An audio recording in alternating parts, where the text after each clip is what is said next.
अध्याय 1 कुरुक्षेत्र के युद्धस्थल में सैन्य निरीक्षण। श्लोक 1 धृतराष्ट्र उवाच धर्मक्षेत्रे कुरुक्षेत्रे संवेता युयुत्सव मामका पांडवाश्चैव किम कुर्वत संजयः।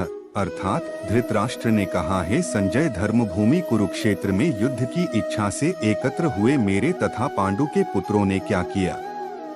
धर्मक्षेत्र शब्द सार्थक है क्योंकि कुरुक्षेत्र के युद्धस्थल में अर्जुन के पक्ष में श्री भगवान स्वयं उपस्थित थे।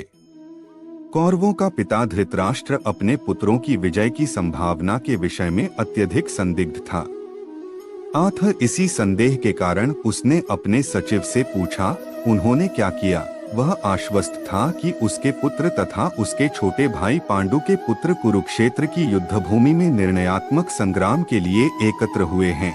फिर भी उसकी जिज्ञासा सार्थक है। वह नहीं चाहता था कि भाइयों में कोई समझौता हो। अतः वह युद्धभूमि में अपने पुत्रों की नियति अर्थात भाग्य के विषय में आश्वस्त होना चाह रहा था। चूंकि इस युद्ध को कुरुक्षेत्र में लड़ा जाना था, जिसका उल्लेख वेदों में स्वर्ग के निवासियों के लिए भी तीर्थस्थल के रूप में हुआ है, अतः धृतराष्ट्र अत्यंत भयभीत था कि इस पवित्र स्थल का युद्ध के परिणाम पर न जाने कैसा प्रभाव पड़े। उसे भली भांति ज्ञात था कि इसका प्रभाव अर्जुन तथा पांडु के अन्य पुत्रों पर अत्यंत अनुकूल पड़ेगा, क्योंकि स्वभाव से वे सभी पुण्यात्मा थे। संजय श्री व्यास का शिष्य था।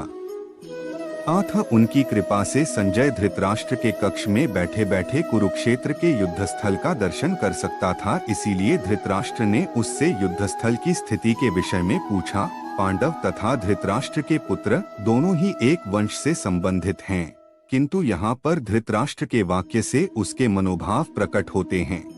उसने जानबूझकर अपने पुत्रों को कुरु कहा और पांडु के पुत्रों को वंश के उत्तराधिकार से विलग कर दिया। इस तरह पांडु के पुत्रों अर्थात अपने भतीजों के साथ धृतराष्ट्र की विशिष्ट मनःस्थिति समझी जा सकती है।